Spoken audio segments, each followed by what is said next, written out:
সাবেক সেনাপ্রধান জেনারেল আজিজের বিরুদ্ধে দুর্নীতির অভিযোগ পর্যালোচনা করবে দুদক। 5 বছরে 400 বিঘা জমির মালিক হয়েছেন সাবেক আইজিপি বেনজির, সম্পদের অনুসন্ধানের চিঠি। আওয়ামী লীগের তৈরি অসংখ্য আজিজ বেনজিরকে ধরতে হবে দাবি মির্জা ফখরুলের। অপরাধীদের শাস্তি পেতেই হবে, জিরো টলারেন্সে শেখ হাসিনা বলেছেন ওবায়দুল কাদের। শান্তি ও নিরাপত্তা প্রতিষ্ঠায় বিশ্বে নির্ভরযোগ্য নাম বাংলাদেশ বলেছেন প্রধানমন্ত্রী। যুদ্ধবন্ধে বিশ্ব নেতাদের প্রতি আহ্বান। দেখছিলেন বিআরবি কেবলস সংবাদ শিরোনাম, এবারে বিস্তারিত। সাবেক সেনাপ্রধান জেনারেল আজিজ আহমেদের বিরুদ্ধে দুর্নীতির অভিযোগ পর্যালোচনা করবে দুর্নীতি দমন কমিশন দুদক। বুধবার সাংবাদিকদের প্রশ্নের জবাবে এমনটাই জানিয়েছেন সংস্থাটির চেয়ারম্যান মঈনুদ্দিন আবদুল্লাহ। তিনি বলেন, আজিজ আহমেদের বিরুদ্ধে আনা অভিযোগ পর্যালোচনা করা হবে। দুদকের শিডিউলভুক্ত অপরাধ হলে এড়িয়ে যাওয়ার সুযোগ নেই। আইন অনুযায়ী পরবর্তী পদক্ষেপ নেওয়ার কথা জানান তিনি। এর আগে সুপ্রিম কোর্টের আইনজীবী সালাউদ্দিন রিগান সাবেক এই সেনাপ্রধানের বিরুদ্ধে দুর্নীতির অভিযোগ অনুসন্ধানে দুদকের কাছে আবেদন করে। সেখানে বলা হয়, দুর্নীতির অভিযোগে জেনারেল আজিজের বিরুদ্ধে মার্কিন যুক্তরাষ্ট্রের নিষেধাজ্ঞা বাংলাদেশের ভাবমূর্তি ক্ষুণ্ণ করেছে। সেনাবাহিনীরও সুনাম ক্ষুণ্ণ হয়েছে। এ ব্যাপারে দুদকের নিষ্ক্রিয়তা দুঃখজনক বলেও মন্তব্য তার।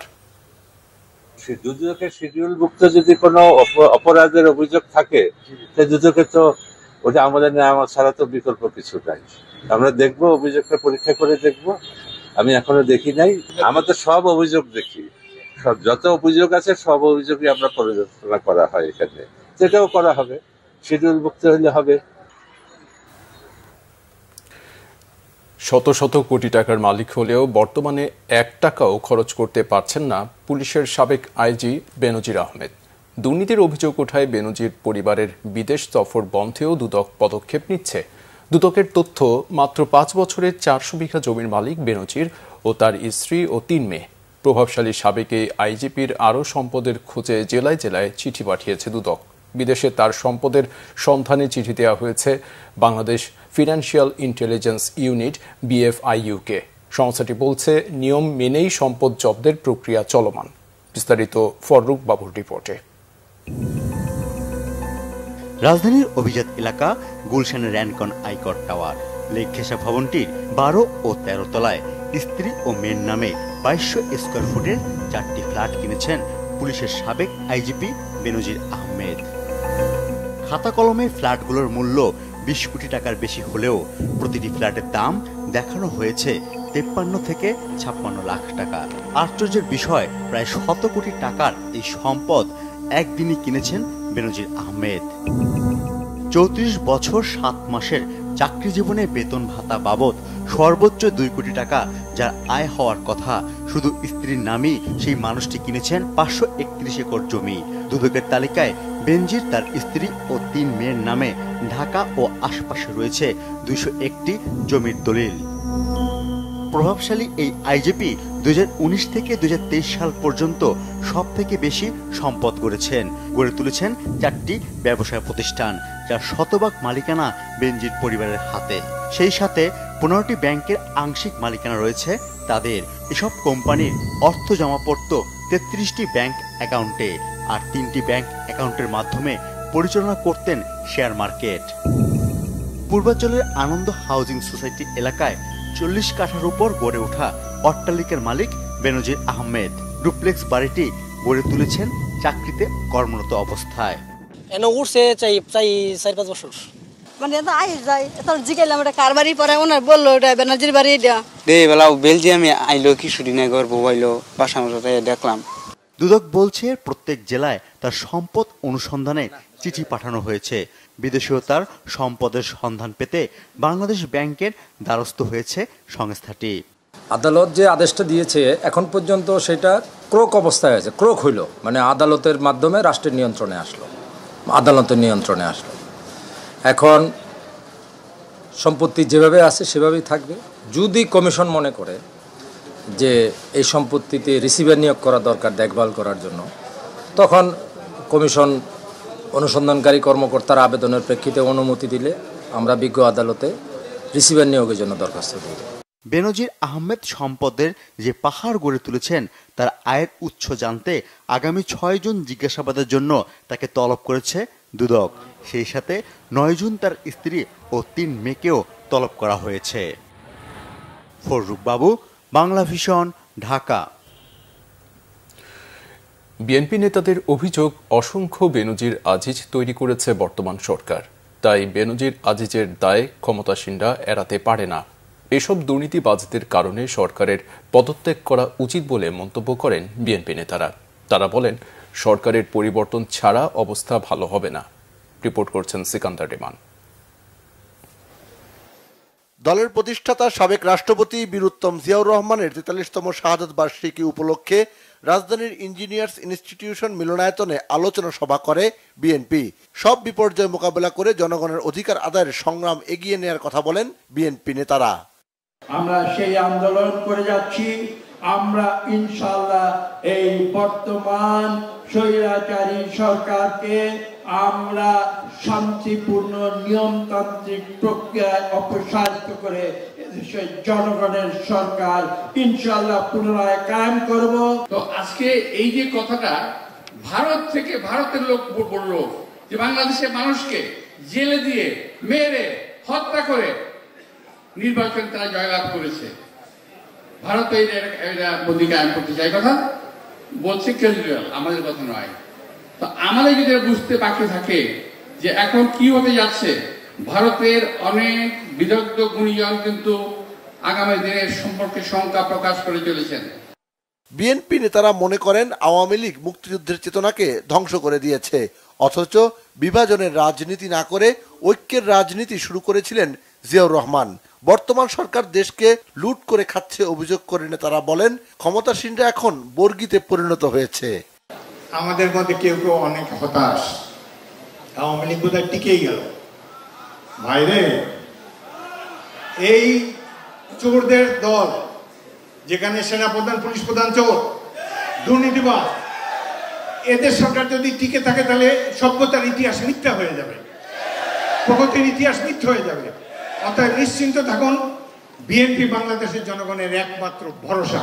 এখন আপনাদের রিজাইন করা উচিত এই কারণে, একমাত্র বেনজির বা আজিজ কেন ভুক্তভোগী হবে? আপনারা ভুক্তভোগী হবেন না? এই অবস্থা তৈরি করেছে কারা? একজন বেনজির তো নয়, একজন আজিজ নয়, অসংখ্য বেনজির বা আজিজ আপনারা তৈরি করেছেন, তারা বাংলাদেশকে লুট করে খাচ্ছে। বন্ধুগণ, একটাই কাজ, লুট করা। ৭৪-এর দুর্ভিক্ষ আওয়ামী লীগের দুর্নীতির কারণে হয়েছিল বলে জানান বিএনপি নেতারা। এখনো দেশের মানুষ ভালো নেই বলে মনে করেন তারা। বলেন, দেশ বাঁচাতে ক্ষমতাসীনদের হটানোর বিকল্প নেই। সিকান্দার রেমান, বাংলা ভিশন, ঢাকা। আওয়ামী লীগ সাধারণ সম্পাদক ওবায়দুল কাদের বলেছেন, সাবেক সেনাপ্রধান জেনারেল আজিজ আহমেদ ও পুলিশ প্রধান বেনজির আহমেদের দুর্নীতির অভিযোগ ব্যক্তিগত, আওয়ামী লীগের এতে কোনো দায় নেই। দুর্নীতির প্রমাণ পেলে কাউকে ছাড় দেবে না সরকার। ধানমন্ডিতে এক ব্রিফিংয়ে ওবায়দুল কাদের জানান, উপজেলা নির্বাচনে ভোটার উপস্থিতি মোটামুটি সন্তোষজনক। রিপোর্ট সৈয়দ আব্দুল মুহিতের। ধানমন্ডিতে আওয়ামী লীগ সভাপতির রাজনৈতিক কার্যালয়ে সংবাদ সম্মেলন করেন দলটির সাধারণ সম্পাদক ওবায়দুল কাদের। এ সময় তিনি উপজেলা নির্বাচনে ভোটার উপস্থিতি নিয়ে দলের সন্তুষ্টি জানান। বলেন, বড় ধরনের সহিংসতা ছাড়াই ভোট গ্রহণ হয়েছে। তিনি জানান, এই পর্যায়ে উপজেলা নির্বাচন অবাধ ও সুষ্ঠু হয়েছে। আমরা এবার আরো খারাপ, উপস্থিতির হারটা আরো কমে যাবে ভেবেছিলাম, কিন্তু বাস্তবে তা হয়নি। কারণ দেশে যে একটা দুর্যোগ, একটা সাইক্লোন, প্রলয়ঙ্করী একটা সাইক্লোন, এর মধ্যে 35% বা তার চেয়ে কিছু বেশি, আমি বলবো মোটামুটি সন্তোষজনক। এক প্রশ্নের জবাবে ওবায়দুল কাদের বলেন, দুর্নীতির বিরুদ্ধে প্রধানমন্ত্রী জিরো টলারেন্স। জানান, কর্তব্যে অবহেলার কারণে প্রধানমন্ত্রীর কার্যালয়ে 2 জনের নিয়োগ বাতিল করা হয়েছে। বেনজিরের যে কেরিয়ার, তার যে পার্সোনালিটি, তাকে তো বাইরে থেকে আপনারা কেউ ভাবেননি, এখন যা শোনা যাচ্ছে এটা তো আপনারা ভাবেননি, কেউই ভাবেননি। আজিজ আহমেদ অত্যন্ত বিচক্ষণ অফিসার, খুব পড়াশোনা জানা অফিসার, তার কিছু ডিগ্রি আছে যেটা অন্য সেনাপ্রধানদের অনেকেরই ছিল না। এখন আসলে যোগ্যতার জন্যই সেনাপ্রধান করা হয়েছে। এখন সে যদি দুর্নীতি করে, তদন্ত হচ্ছে, তাও তদন্ত হবে, দুর্নীতির তথ্য পেলে তদন্ত হবে এবং কাউকে ছাড়তে হবে। প্রাইম মিনিস্টারের অফিসে দুজন গুরুত্বপূর্ণ লোক আজকে তাদের সাথে চুক্তি বাতিল করা হয়েছে, সেটাকে আপনার রিপোর্ট করেছেন। না, দুর্নীতির অভিযোগ আছে কিনা আমি তো জানি না। তাদের নিশ্চয়ই কোনো কর্তব্যে কোনো প্রকার বিচ্যুতি ঘটেছে, দায়িত্ব পালনে, সেখানে কিরকম সেটা তো আমি জানি। নির্বাচনের পর দুর্ভিক্ষ হবে বিএনপির এমন ধারণা কর্পূরের মতো উড়ে গেছে বলেও মন্তব্য করেন আওয়ামী লীগ সাধারণ সম্পাদক। দেশে একটা দুর্ভিক্ষ হবে। সৈয়দ আব্দুল মুহিত, বাংলাভিশন, ঢাকা। সংসদ সদস্য আনোয়ারুল আজিম আনার খুনের মূল ঘাতক আখতারুজ্জামান শাহীন আমেরিকায় পালিয়ে যাওয়ায় হত্যার মোটিভ উদ্ঘাটন করা যাচ্ছে না বলে জানিয়েছেন ডিএমপি কমিশনার হাবিবুর রহমান। এদিকে কলকাতায় সঞ্জীবা গার্ডেনের সেপটিক ট্যাঙ্কের ভেতর থেকে পাওয়া মাংসের দলা ফরেনসিক পরীক্ষার জন্য পাঠানোর কথা বলেছেন ডিবি প্রধান হারুনুর রশিদ। বিস্তারিত জানাচ্ছেন জিয়া খান। 15 দিন পার হলেও এখনো ধোঁয়াশা কাটেনি এমপি আনোয়ারুল আজিম আনার হত্যার কারণ নিয়ে। এমনকি খুঁজে পাওয়া যায়নি আনারের লাশ। মোটিভ উদ্ঘাটন ও লাশের খোঁজে কলকাতা পুলিশের সঙ্গে তদন্ত করছে বাংলাদেশি গোয়েন্দারা। ডিবি প্রধান হারুনুর রশিদ জানান, এখনো হতাশ হওয়ার কিছুই নেই, রহস্য বের হবেই। সেফটি ট্যাঙ্কি সুয়ারেজ লাইনে তারা ফ্লাশ করে সেফটি ট্যাঙ্কি থেকে তারা সেখান থেকে বেশ কিছু মাংসের টুকরা তারা কিন্তু উদ্ধার করেছে এবং সাথে সাথে এই মাংসের টুকরাগুলি কিন্তু ফরেনসিকের জন্য কিন্তু রাখা আছে এবং ফরেনসিক করা হবে, পাশাপাশি ডিএনএ টেস্ট করা হবে, তারপরে বলা যাবে এটা আমাদের বাংলাদেশের মাননীয় সংসদ সদস্যের কিনা। এদিকে ডিএমপি কমিশনার জানান, মূল ঘাতক আখতারুজ্জামান শাহীনকে গ্রেপ্তার করলে বেরিয়ে আসবে এমপি খুনের রহস্য। তাকে গ্রেপ্তারে ভারতের সঙ্গে আলোচনা চলছে। হত্যার মোটিভ কি, এটি এখনো পর্যন্ত বাংলাদেশি পুলিশ কিংবা ইন্ডিয়ান পুলিশ কেউই উদ্ধার করতে পারেনি। এর মূল কারণ এটির যিনি ষড়যন্ত্রকারী, এটির যিনি পরিকল্পনাকারী, তিনি এখন দেশের বাইরে রয়েছেন, তাকে গ্রেপ্তার করা যায়নি বিধায় এটি এখনো কিছুই উদ্ধার করা যায়নি। বাংলাদেশের আইনে বিচার হতে পারে এবং ইন্ডিয়াতে ঘটনা ঘটেছে, ইন্ডিয়াতেও বিচার হতে পারে। তো সুতরাং এটি আমাদের পারস্পরিক আলাপ আলোচনার মাধ্যমে সিদ্ধান্ত নিয়ে তারপরে করা হবে। সর্বোচ্চ গুরুত্ব দিয়ে এমপি আনোয়ারুল আজিম আনার মামলাটি তদন্ত করার দাবি করেন হাবিবুর রহমান। জিয়া খান, বাংলাভিশন, ঢাকা। বিশ্বব্যাপী যুদ্ধ আর অস্ত্র প্রতিযোগিতা বন্ধ করে আলোচনার মাধ্যমে সব সমস্যার সমাধানে বিশ্ব নেতাদের প্রতি আহ্বান জানিয়েছেন প্রধানমন্ত্রী শেখ হাসিনা। অস্ত্র নয়, মানুষের জীবনমান উন্নয়নে এই অর্থ ব্যয় করার আহ্বানও জানান তিনি। জাতিসংঘ শান্তিরক্ষী দিবসে বাংলাদেশের শান্তিরক্ষীদের আত্মত্যাগের কথা শ্রদ্ধাভরে স্মরণ করেন প্রধানমন্ত্রী। বলেন, বিশ্বের সংঘাতপূর্ণ স্থানগুলোতে শান্তি ও নিরাপত্তা প্রতিষ্ঠায় বিশ্বস্ত নাম বাংলাদেশ। রকুনুজ্জামানের রিপোর্ট। বুধবার রাজধানীর বঙ্গবন্ধু আন্তর্জাতিক সম্মেলন কেন্দ্রে জাতিসংঘ শান্তিরক্ষী দিবস উদযাপন এবং বিশ্ব শান্তি রক্ষায় শাহাদত বরণকারী ও আহত শান্তিরক্ষীদের প্রতি শ্রদ্ধা জ্ঞাপনে এই অনুষ্ঠানের আয়োজন করা হয়। অনুষ্ঠানের শুরুতেই শহীদ শান্তিরক্ষীদের স্মরণের পাশাপাশি আহতদের সম্মাননা জানান প্রধানমন্ত্রী শেখ হাসিনা। অনুষ্ঠানে দেয়া বক্তব্যে বিশ্ব শান্তি রক্ষায় বাংলাদেশের শান্তিরক্ষীদের গৌরবোজ্জ্বল ভূমিকার কথা স্মরণ করেন প্রধানমন্ত্রী। দেশের জন্য সম্মান বয়ে আনা শান্তিরক্ষীদের ভূয়সী প্রশংসাও করেন তিনি। শান্তি ও নিরাপত্তা বজায় রাখা বৈশ্বিক প্রচেষ্টায় বাংলাদেশ আজ একটি দায়িত্বশীল ও নির্ভরযোগ্য নাম। আমরা সর্বজন স্বীকৃত এবং বিশ্বের বুকে রোল মডেল। এই অর্জনের পিছনে রয়েছে আমাদের সশস্ত্র বাহিনী ও পুলিশ বাহিনী, টেকসই পরিশ্রমী নিবেদিত প্রাণ সদস্যদের মহান আত্মত্যাগ ও অমূল্য অবদান। আমরা জাতিসংঘ শান্তিরক্ষা কার্যক্রমে বাংলাদেশের অংশগ্রহণে 36 বছর উদযাপন করছি। বাংলাদেশ আজ বিশ্বের অন্যতম বৃহৎ শান্তিরক্ষী প্রেরণকারী দেশ এবং সক্রিয় অংশগ্রহণকারী হিসেবে অত্যন্ত সুনাম ও গৌরবের সাথে কাজ করে চলছে। যুদ্ধ আর অস্ত্র প্রতিযোগিতায় অর্থ ব্যয় না করে দারিদ্র্য আর ক্ষুধা দূর করায় মনোযোগী হতে আবারও বিশ্ব নেতাদের প্রতি আহ্বান জানান প্রধানমন্ত্রী। যারা অস্ত্র তৈরি এবং অস্ত্র প্রতিযোগিতায় এত অর্থ ব্যয় করছে তাদের কাছে আমার আহ্বান, আমরা শান্তির কথা বলি কিন্তু সংঘাতে লিপ্ত হই কেন? এই যে অর্থ ব্যয় হচ্ছে, এই অর্থ যদি এই যে ক্ষুধার্ত মানুষের আহারের ব্যবস্থা, শিক্ষার ব্যবস্থা, চিকিৎসার ব্যবস্থা করা হতো, তাহলে এই পৃথিবীতে শান্তি প্রতিষ্ঠিত হতো, মানুষের জীবন মান উন্নত হতো, মানুষ সুন্দরভাবে বাঁচতে পারত। কিন্তু এই সংঘাত প্রতিনিয়ত মানুষকে আরও কষ্টের দিকে ঠেলে দিচ্ছে।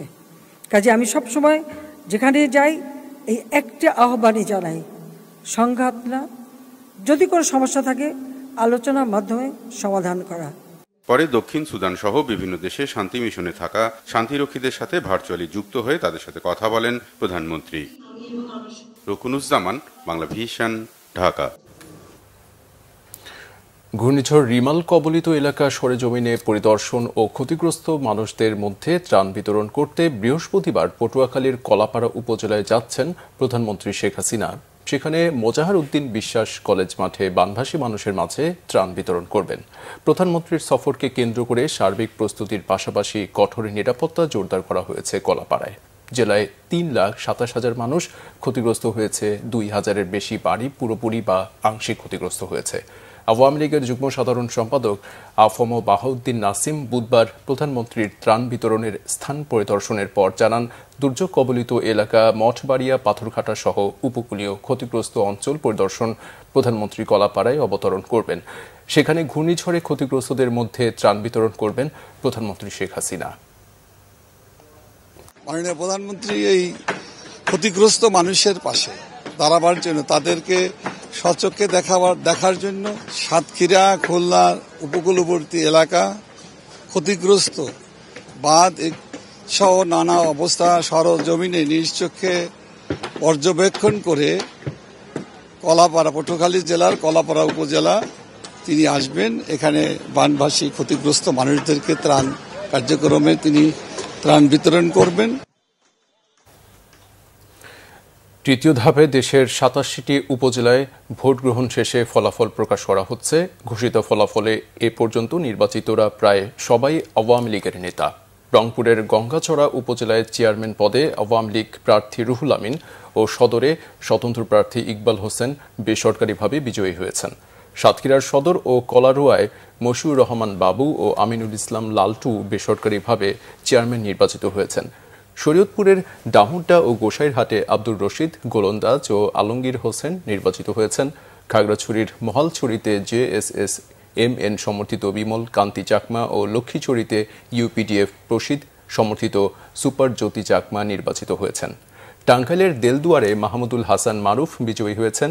ফেনী সদরে সুসেন শীল, সোনাগাছিতে জহির উদ্দিন লিপটন ও দাগনভূঞা উপজেলায় দিদারুল কবির রতন পুনরায় চেয়ারম্যান পদে বেসরকারিভাবে নির্বাচিত হয়েছেন। লালমনিরহাট সদরে কামরুজ্জামান সুজন নির্বাচিত হয়েছেন। কুড়িগ্রামের ফুলবাড়িয়ায় এজাহার আলী ও ভুরুঙ্গামারীর নুরুন নবী চৌধুরী বেসরকারিভাবে চেয়ারম্যান নির্বাচিত হয়েছেন।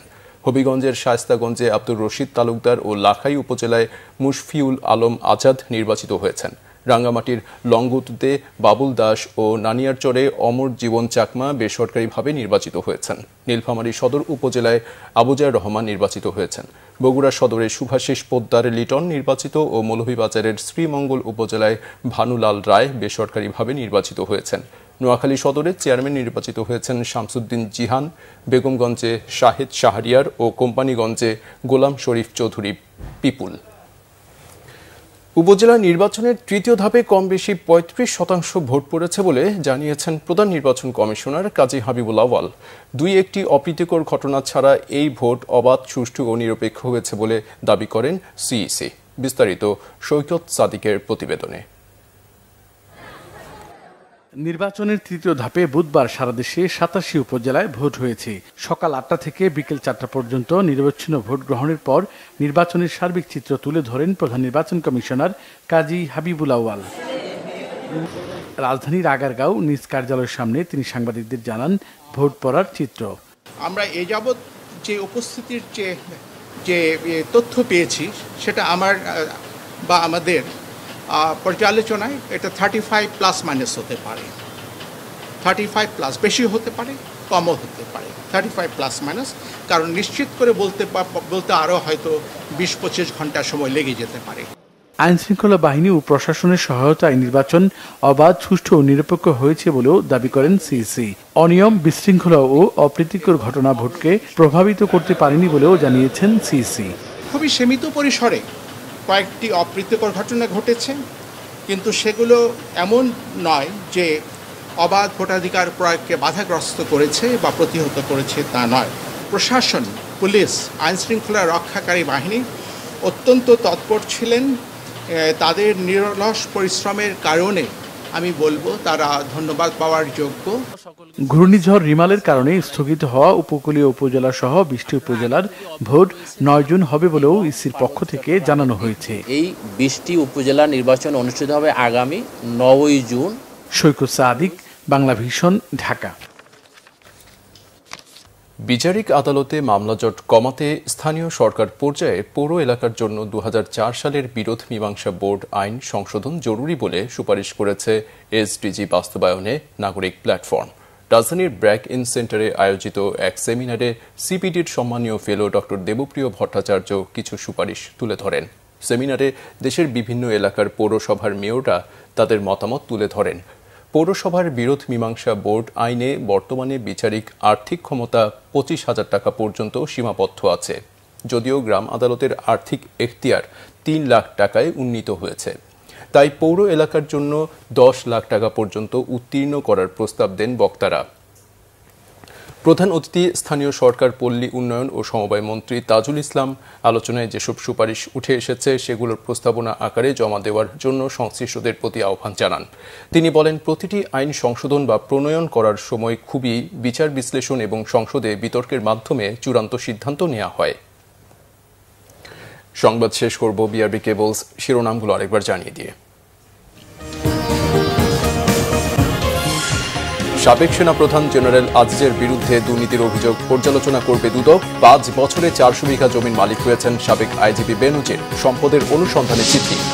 আওয়ামী লীগের তৈরি অসংখ্য আজিজ বেনজিরকে ধরতে হবে দাবি মির্জা ফখরুলের। অপরাধীদের শাস্তি পেতেই হবে, জিরো টলারেন্সের শেখ হাসিনা, বলেছেন ওবায়দুল কাদের। শান্তি ও নিরাপত্তা প্রতিষ্ঠায় বিশ্বে নির্ভরযোগ্য নাম বাংলাদেশ, বলেছেন প্রধানমন্ত্রী। যুদ্ধবন্ধে বিশ্ব নেতাদের প্রতি আহ্বান। এই ছিল এখনকার মতো। পরের সংবাদ সকাল 7:30টায়। এছাড়া বাংলা ভিশন সংবাদ ও সংবাদ সংশ্লিষ্ট অনুষ্ঠান দেখতে ভিজিট করুন www.tvnews24.com ও facebook.com/banglavisionnews এবং সাবস্ক্রাইব করুন youtube.com/banglavisionnews। এতক্ষণ সাথে থাকায় ধন্যবাদ।